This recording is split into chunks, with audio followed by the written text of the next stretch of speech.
back to the Dynasty Football Maniacs. So today we are going to talk about our rankings for running backs. This is a post draft, so everybody's done landed where they're needing to go, and we kind of ranked them out. Now this running back group probably not as strong as what I've seen in the past, but I believe that we have some sleepers in the group that could possibly give you a couple good years of service. Ain't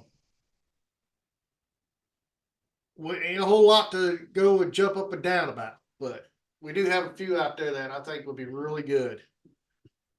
So I'm going to start now. Me and Austin didn't quite agree. We were kind of like agreeing on the quarterbacks. So we were all there with the quarterbacks. But this one here, we went a little different route. But in general, we do mostly agree.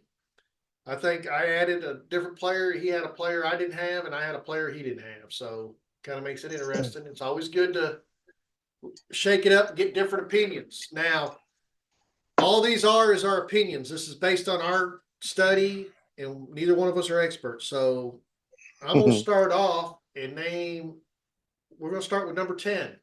But I'm going to start off with my 10 that you didn't have. Okay. So I had Tyrone Tracy Jr. that got drafted to the Giants in the 5th round. Yes, he's the third string running back. He's behind Devin Singletary and Eric Gray. I look at Devin Singletary. Yes, he had a great year with Houston, but he's also, like when he was at Indianapolis and other teams, he had issues with injuries. So, and Eric Gray, every time he stepped in behind Barkley, it wasn't like the greatest performance like I was expecting. So it gives Tyrone a lot of opportunities to maybe even take that lead with Barkley leaving. Saquon, he's gone. So, I mean, I do think as long as Devin stays healthy, Singletary's going to hold that position. But as a sleeper, if you're very weak on running backs, I would recommend picking them up. And you got that open spot on your taxi squad. Drop this guy in your taxi squad. Now, Austin did not have him ranked 10. I had him right. I had him at 11. 11. Yeah, I had him at 11. So if I was persuaded and I watched a little bit more and see how the training camp went, I can easily switch him out. So that's I wanted to hear that because I didn't know. Because I was sitting there, I said, you know what would be funny is the player that I have ranked 11 is the one that I don't have in this list, but Austin has in his list. And I was like, I wonder if he's going to tell me that's his number 11 because I wasn't going to say nothing, and I was just going to wait and see if you said that. And Yeah. that's so awesome. So when we get to the one that I don't have that Austin has, yeah, it's a little bit different in positional rankings, but he's my number 11. So there you go. So let's move on to the next one is the number 10 for Austin, but he's my number 8. And that's Jalen Wright. So I moved Jalen Wright up to number 8. He was drafted by Miami. My glasses, round 4, 120 pick. Yes, I know it's deep. You have Raheem, you have Devon Achane. I mean, yeah. I just, if you watched tape on Jalen Wright, nothing against Devon, nothing against Raheem. I think once he gets a chance to get the ball, the way Miami plays the running backs and they go like they move them around, they don't just stay with one consistently. That's why last year you had these little hits with Devon and Morissette, Raheem, and how they interchanged with each other. I think they'll add Jalen Wright to that mix. Well, Mike McDaniel's, he likes to throw all kinds of formations and players in different formations out. So there's a chance because you saw a couple of times where Raheem and Devon Achane were both on the field at the same time in the backfield because they were doing some crazy gadget play. So the reason why I have him at 10 is, Well, I had him at a 10 because he was behind Raheem and Devon Achan. They're gonna let Raheem still be the leader because of well, especially how they used him in the goal line.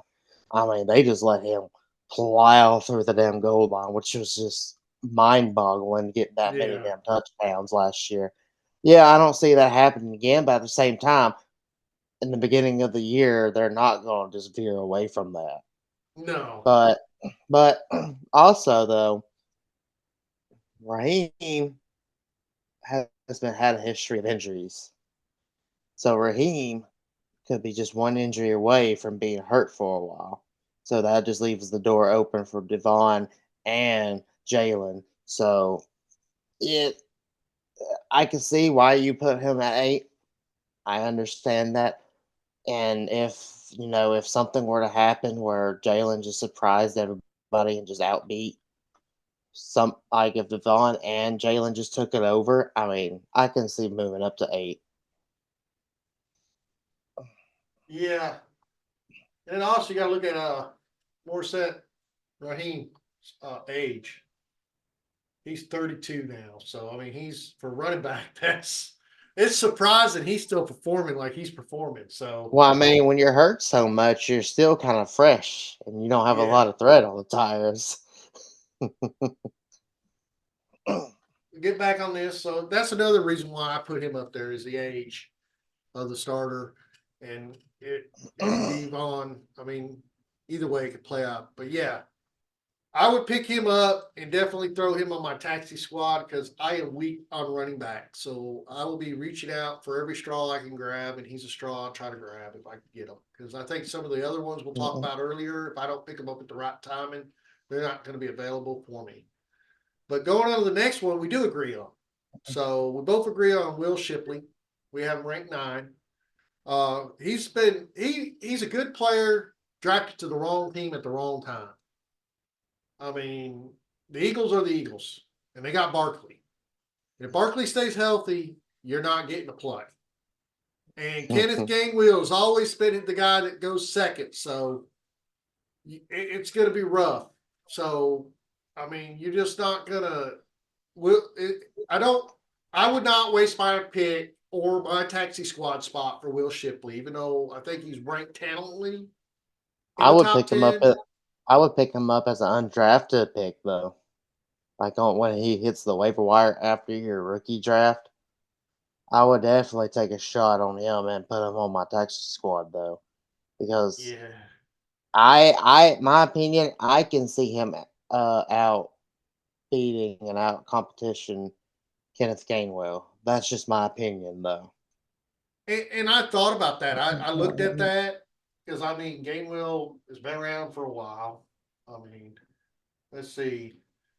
And plus, he was a fifth round pick, and you can Uh say what you want to. You can say what you want to, but the NFL does value certain yeah, draft positions differently depending on the round. true. You're right. I mean, so I mean, that's just where I had him ranked because it just to me got drafted to a bad spot. Yeah, I agree. So the next one going to the number 8 spot for you, and I had this guy ranked number 6. Oh, okay. I don't want to butcher his name. Audrey Stain. Hmm. So from Notre Dame, I have him ranked 6. You have him ranked 8. The reason why I put him 6 is I look at the depth chart for the Broncos, and when I look at that running back room, you have Williams and Perry, and I Talk mean, about you talk about Samaj P. Ryan. yeah, P Ryan. Okay, yeah, I got you now. So I mean, he has a good opportunity of going ahead of both of them. So I kind of put him up there a little bit higher because I believe he's a sleeper. I believe he'll end up getting a starting job before the end of the year, and I can see him taking the ball over. I would agree with you, but Javante, I think absence last year was basically his whole year for recovering after that catastrophic injury the prior year to that. I think it was this is his recovery year, and I think he's going to get back to being really good next year. Also, he's a second round pick, so it would be very very hard for a fifth round running back to get that spot unless Javante just kind of just looked like he did, and Audric just looks outstanding. And I do. The reason why I have him where I have him is because I could see him beating Samaje Perine, but at the same time, last year Sean Payton loved Samaje Perine, and he used Samaje Perine a lot when Javante was either resting or needed to take half a game off or take a game off to because he was still in recovery mode basically. So Yeah, but to that's me, the he reason didn't why produce. Well, fantasy point wise, he didn't like. I understand what you're saying, but I I think I understand that, but at the same time, if a coach loves a certain player, especially in a running back, especially in the past, I mean, you can look at Pete Carroll and see Seattle with his running backs, and Sean McVay. If he, especially, she'll have to look at it. Does this coach really love this player? And I think Sean Payton really likes Samaje. Sean So Payton likes Audric too. I think that's why he drafted him. I think he was the one that wanted him. He's the one that picked him up. He picked him up for a reason. He's even talked about him in some of his press releases. So I just kind of like that's why I'm kind of like high on him because I mean usually the head coach don't talk about a lot of their draft picks like that. So I mean I might be wrong. that's the reason why we're just doing this, going back and forth. Yeah. So I have him ranked 6. You have him ranked 8. And basically, if I picked him up, I wouldn't be putting him on my bench. I'd be putting him in my taxi squad. Uh, and that's because I need running backs. Um, the next one, you have number 7, Braylon Allen. I ranked him number 9. He got picked up by the Jets. The reason why, now I know it's always been historical that Wisconsin running backs end up doing very well. But when you're behind Brees Hall and another running back at the Jets, and it showed last year the Jets running back group only favored one running back tremendously. I just think he landed in the wrong spot, wrong place. Unless Brees Hall goes down, you're not going to see the numbers out of this guy. You're not. I wouldn't even put him on my taxi squad. He'll be on the waiver wire, and if he did change, or if I needed him bad enough, I would put him on a taxi squad. But probably not going to spend a lot of time looking into him. I mean, I can understand that, but at the same time, I still think he can actually beat that Israel kid that's they got slotted in the second string. I think he's talented enough to where he can outbeat him and be the backup for Bruce Hall. Now, I wouldn't know exactly hang on to him, but I don't even know. I don't even know if I really would put him on my Texas squad, but I just have him. I just have him at 7 because there is a chance that I could change my mind and be like, yeah, yeah, I could. If especially if you already didn't have your taxi squad kind of filled out, you have one more spot left, and the other taxi squad you already have in positions where you think that could hit and you'd be good at.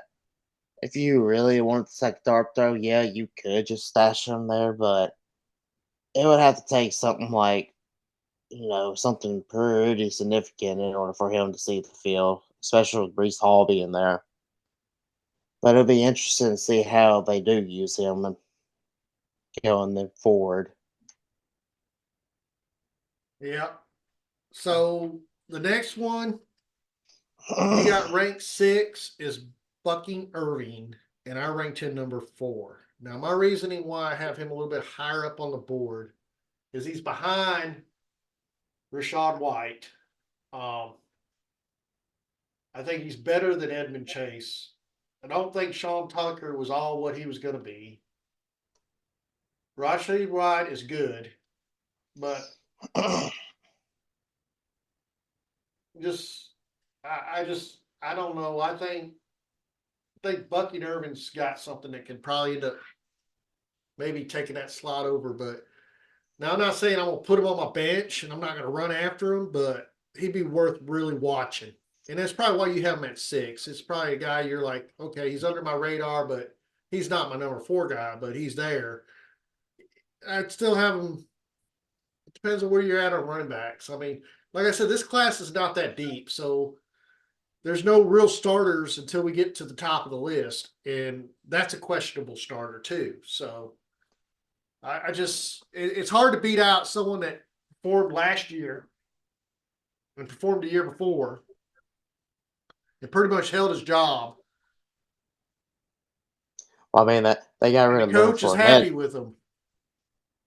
They got rid of Leonard Fournette for Rashad White, so Yeah, you can see that they did like him. And Bucky Irvin is still gonna he's gonna still get some playing time, yeah, they do. especially They split it up. they're gonna. I give it like I can see like 65. I can see a 65 to um I can see like 65 to 40, somewhere in that ballpark, maybe somewhere in that range.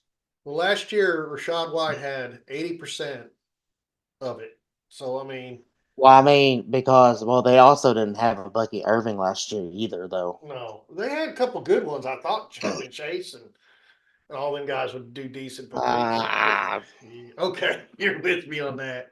This is yeah, why. but okay. So, I'll bump it up then. Um, they're gonna let Rashad Wright at least have either 70% or over. Yeah, But I still see Bucky Irvin still getting some playing time, especially if Rashad White gets nicked up or if he needs a breather. That'll be Bucky Irving's opportunities to, show some of his stuff. yeah. See, I've been holding on to Sean Tucker on my taxi squads, and he came out last year, and I thought he would be like a dark horse that come in undrafted and be a hero. And now I see there's a reason why he was undrafted. So I think this year I need to free up that spot with a new Well, running at back, and least Bucky Irving would be that guy. at least you took a shot. That's all that mattered. Yep.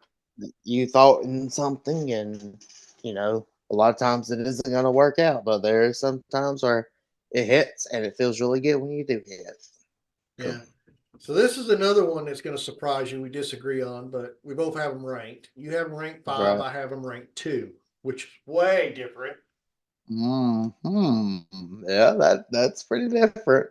So I mean, we kind of jump leaps on this one here, but it's going to happen sometimes. So I'm talking about Blake Corum from Michigan. He was drafted in the 3rd round, pick 83 to Los Angeles Rams. Now,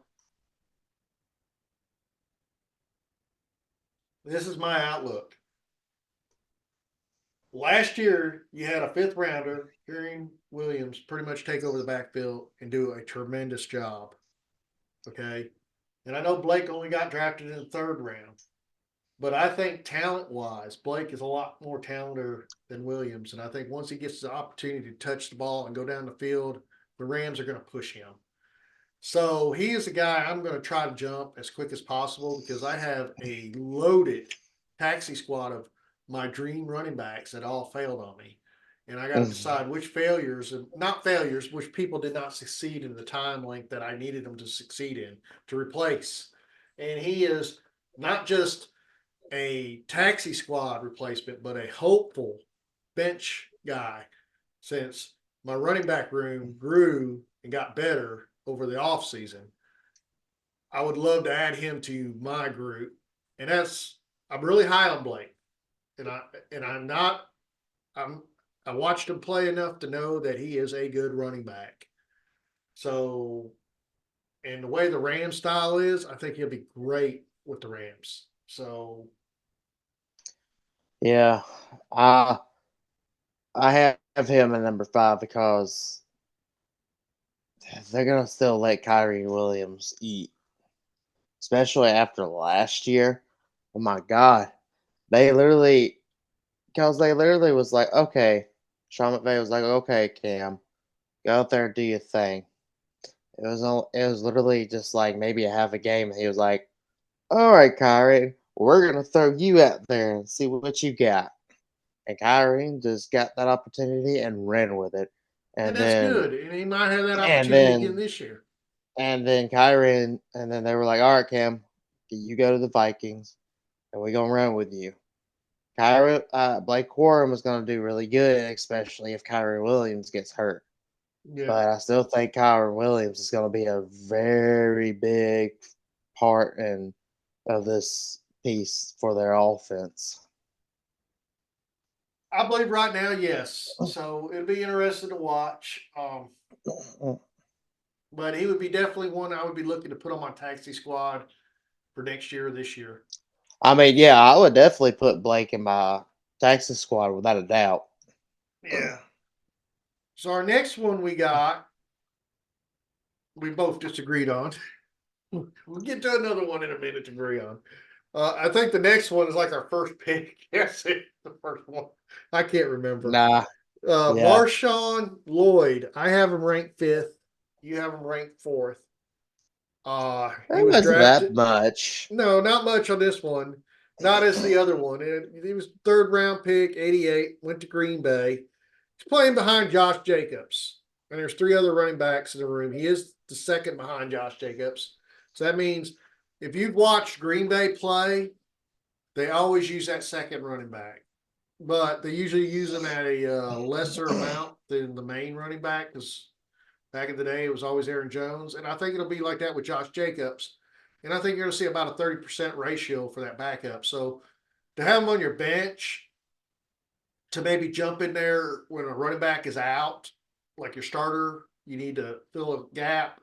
He'd be a good gap filler, I think. That's one reason why I had him ranked fifth, and I'm pretty sure you had him ranked fourth. Yeah, yeah, Josh Jacobs there, but the reason why I had him at fourth is because it could Josh Jacobs is actually going to have a whole off season this time because last year he sat out because he wanted the new contract, and then finally he decided he was going to come back and play with the team for the Raiders. So, and he kind of fell off a little bit, especially after that tremendous season he had 2 years ago. He kind of looked, the nickname that I've heard, which I think is hilarious. They gave him the nickname Fat Thor, Hmm. and Fat Thor. Well, it was for a reason because he wasn't working out with them during the off season or during the training camp portion of it because he was sitting out for the whole new deal. And he was actually one of the last ones to finally decide, hey, I'm going to sign this franchise tag and I'm just going to come out here and prove it that I deserve a contract next year. But I have Marshawn Lloyd is because it all depends on how Josh Jacobs looks. If True. Josh Jacobs gets if it gets back to his over 1,500 rushing yards and around 10 touchdowns like he did 2 years ago, then Marshawn Lloyd will just only see the field when Josh Jacobs needs a breather.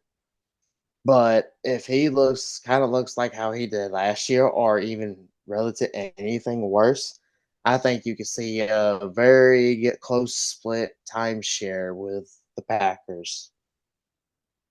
That's an interesting thought. I like how you put that out there because I didn't really think about that because Josh Jacobs does have a bumpy road sometimes. So it is a Yeah, different offense. So it'd be interesting to watch. Uh, right. so the next one, this is where you're gonna probably like, wow. I'm not wowing because this is just my opinion. But Well, I can't wait for it. So let me hear it. yeah, so you got Ray Davis 3. I do not have Ray Davis in my top 10. I have him as 11. Uh, Oh my Raymond goodness. Davis, and I have my reasons. I honestly watched my Okay. when I see his tape, he doesn't grab me. I'm sorry. He's going to be second behind James Cook. James Cook is not Well, going nowhere.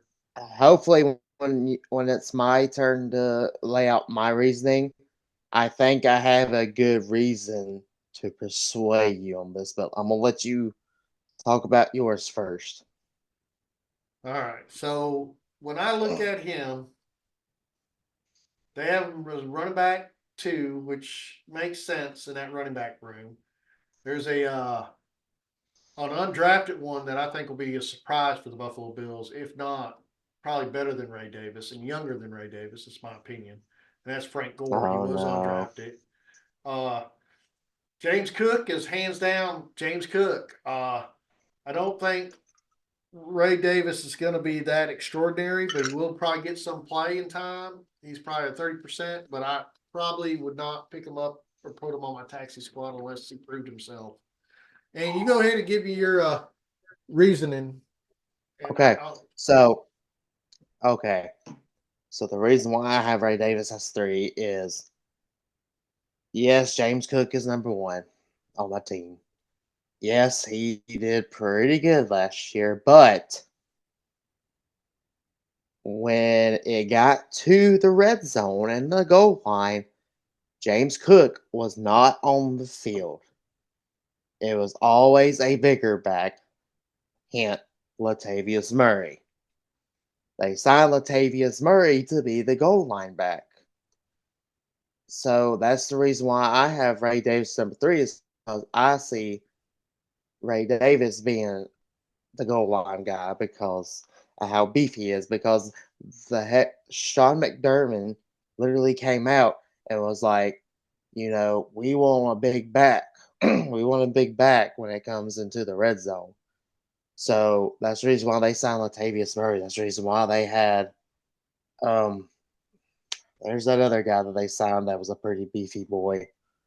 I think it was Royce Freeman. I have to go double check, but yeah, they had I Royce might have been Freeman Royce last year. Freeman. But James Cook is basically going to be the open field guy, get him down. But then, like, if I could see them doing like they did last year, they pulled James Cook out from the red zone, and they got a beefy guy, and that's why Ray Davis is going to be there because they'll put him in there, and he has the potential to score touchdowns. And James Cook is still going to get fantasy points too because, like I said, he's going to be the open field guy, but a lot of times, touchdowns, you get a pretty good bit significant points depending on how your scoring format is on touchdowns, especially rushing touchdowns. So that's the reason why I threw him at number 3 because of how the Bills' philosophy was last year, and the OC is still the same. So I could see them going the same route like they did last year. All right, I can see that. So this goes to the number 2 spot. My number 2 spot was Blake Corum. So you didn't I Right, didn't agree on number 2. My right. number 3 spot was Trey Benson. Your number 2 was Trey Hmm. Benson. He plays behind James Conner. Conner's older. Uh, he's got injuries, but when he's healthy, he has been the main back. But with that being said, he has a good chance. Trey has a good chance of jumping in there and take it over.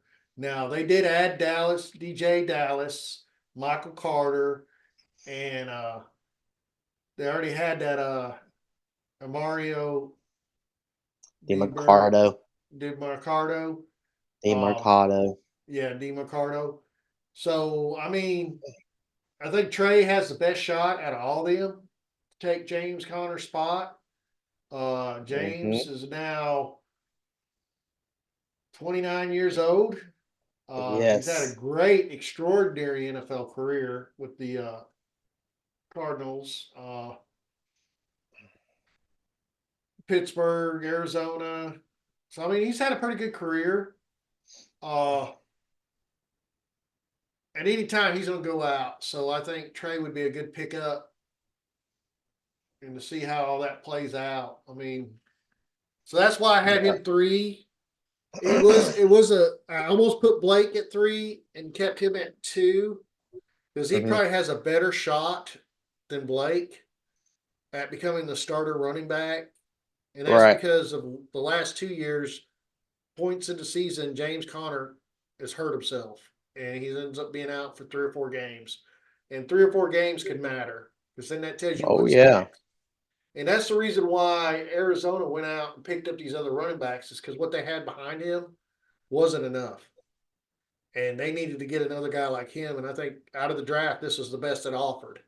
So I think it's a good pickup. It would be definitely worth the investment. Oh yeah, especially because James Conner ain't even got that much more on his contract left.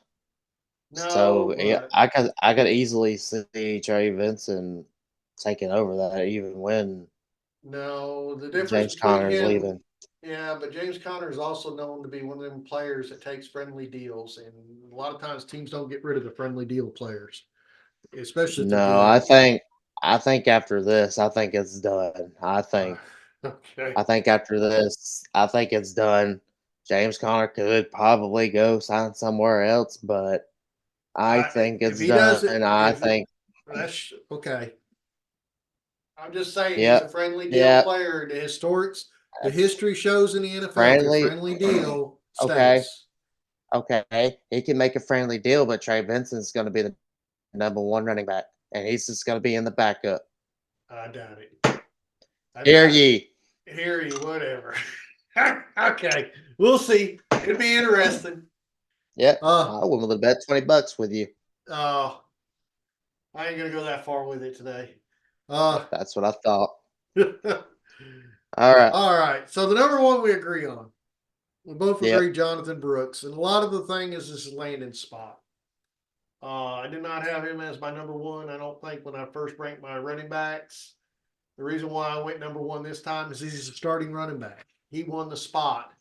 Uh, Hands down, as long as he goes out healthy in the spring game and plays like he's supposed to, he's got that starting position. So, out of any running back out of this group, that is a bench guy or a starter, depending on how deep or what you don't have in running back. Um, could even be a taxi. I doubt very much it'd be a taxi for you because running backs are slim, and to get a guy coming out starting, if he plays good, he's going to be on your bench or your starting for dynasty. Uh, they don't see anybody behind them beating them. I don't I see.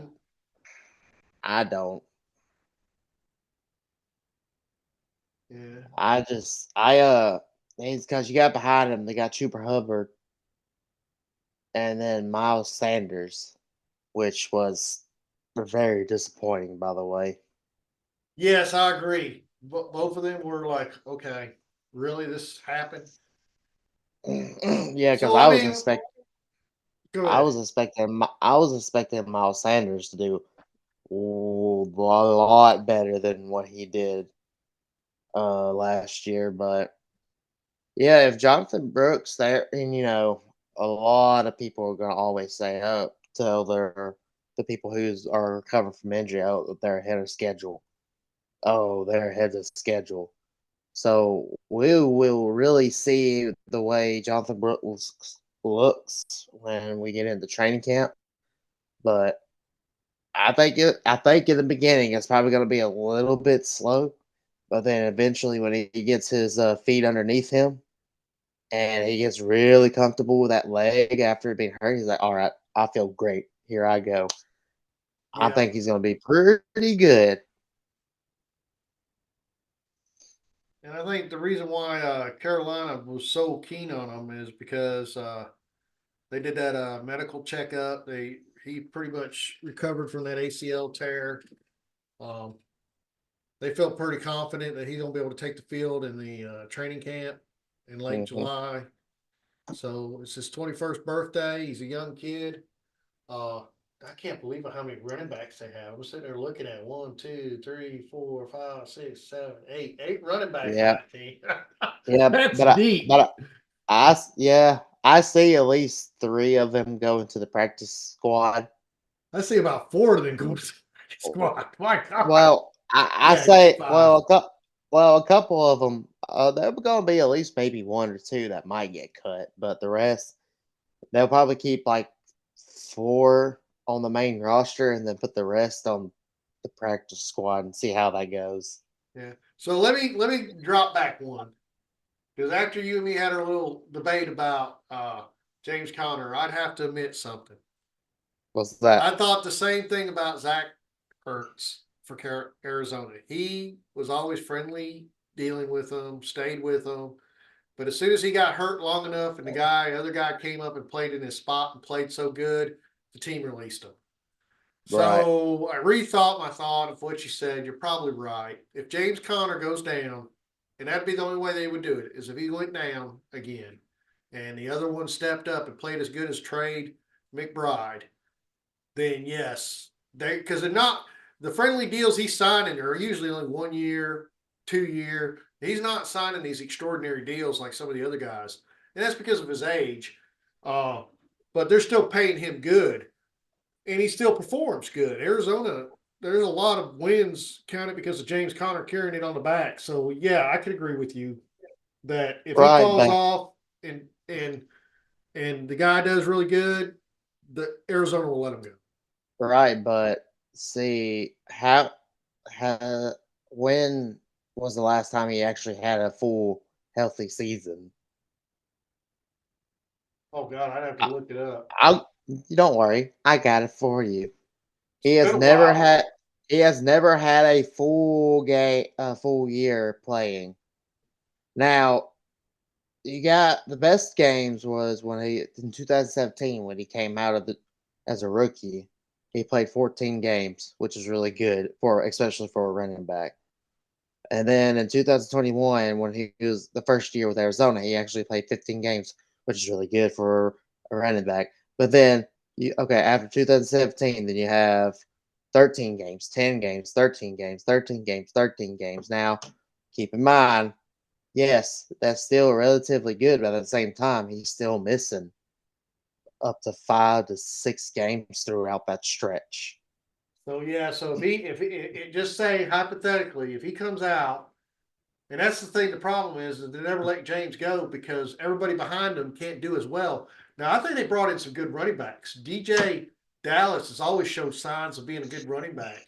But if Trey Benson steps up and plays like Trey McBride, which Trey McBride is one of the top tight ends now, and he is the Oh number one yeah, tight end on that. But he wasn't before Zach Ertz. Zach Ertz always had that part until he got hurt. That sounds so ironic. You say Zach Ertz. Well, I don't mean it like that.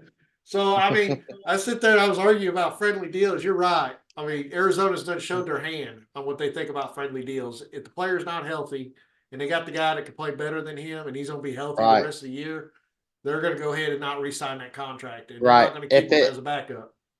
If it wasn't for that Zach Ertz ordeal, I probably would have agreed with you on the player friendly deal. Yeah, But because it really broke my heart when they let him go. I didn't think that was going to happen, but it well, did. when the backup just plays a Better than lot you. better, and then he's a lot younger too. I Yeah, mean, you it's can't time really to. help it. Yeah, it's time you got to make the change. I mean, you can't really argue that. So yeah. Right. So I just wanted to backtrack. I wasn't trying to debate with you on that too hard, but now I'm like thinking, I'm glad I didn't bet you $20. I had to pay you right now. I was hoping you would. No, as much as I'm paying out in fantasy football right now, I hate to go to the room and tell my wife I got to pay you $20 on a bet of a player stay with the team. You're like, what? Why? Uh, Why? no, Oh. that's funny. It's all good Uh, though. but yeah, this season is going to be interesting. I mean, and a lot of this is going to shake up before the season starts because a lot of people don't know. I mean, some of the good running backs. I mean, there's been people that's come out ranked pretty high, got injured in spring game and lost the whole entire season, and then come back next year and were stars. Well, So also during training camp, you could have one or two people that have a significant injury they're gonna yeah, miss like a really big chunk of time or even the whole year, and that'll just give the backups or who are the rookies an opportunity to show their stuff even more. all right. So well, let me just go ahead and run through the rankings since we went through all top 10 and we had our little discussion out of the way. So I'm gonna start with Austin's list again. So Austin had Jonathan Brooks for the Panthers, ranked number one. Trey Benson, Cardinals, number two. I believe both of them are draftable players quickly. Ray Davis for the Bills, number three. Marshawn Lloyd for the Packers, number five. Blake Corum for the Rams, number six. Bucky Irvin from the Buccaneers, seven. Braylon Allen for the Jets, eight. Audric Esteen for the Broncos, nine. Will Shipley, and number 10. Jalen Wright for the Dolphins. My rankings with the same players except for one. I had number one Jonathan Brooks. I threw number two Blake Corum. But after our discussion, I kind of like want to swap Trey Benson around with him. But I got number three Trey Benson, number four Buck Irving, number five Marshawn Marshall Lloyd. Sorry, tongue twister. Aldrich Estem. Jalen Wright is eight, nine. Braylon Allen. Oh no, Jalen Wright seven. Braylon Allen eight, nine. Will Shipley, 10. Tyrone Tracy Jr. Don't know how I got them numbers mixed up, but I did. I'm sorry. But either way, I will. I will post this on our Twitter page. List it below. So if you guys want to go there, see what the rankings are, please follow us. We put our rankings there. If you like our content, hit like. Um, also follow. So don't hesitate. Uh, so that the page is the TDFFMS. And same name, the Dynasty Football Maniacs. It's easy to find, same icon too. So I mean, go to the X page, check us out. We post all of our Spotify releases and YouTube releases. So don't hesitate to follow and get extra content. Get our rankings, and this way you can use them. You have anything to add? The only thing we need you to do is drop a comment down below. I know, I know y'all got fingers. I know y'all can type on your computers or your phones, tablets, whatever you're watching it on. And make sure you share, because sharing is caring. That's right. Sharon is Karen. And I want to say, I know a lot of you guys are hitting the like button, and we do appreciate that. And we know some people even hit the dislike button. We appreciate that, but we'd like to know your input. Why you dislike us? What would we do to improve for you to enjoy the show? Uh, that's what the comment box is. Just don't be too rude or anything. Just write like, hey, disagree with this, or I agree with that, or I think you guys need to do this and not this. Yeah, So throw a suggestion out for yeah, another show or something. just say we just don't make no sense at all, and it's just hard for you to keep up with. I'd understand. So all right. So the next show we're going to cover is wide receivers and tight ends. So next two shows. The next show will be wide receivers, and then after that we'll do tight ends. So look forward to you guys tuning in again. Remember, our show drops every Wednesday right now. It's been on time.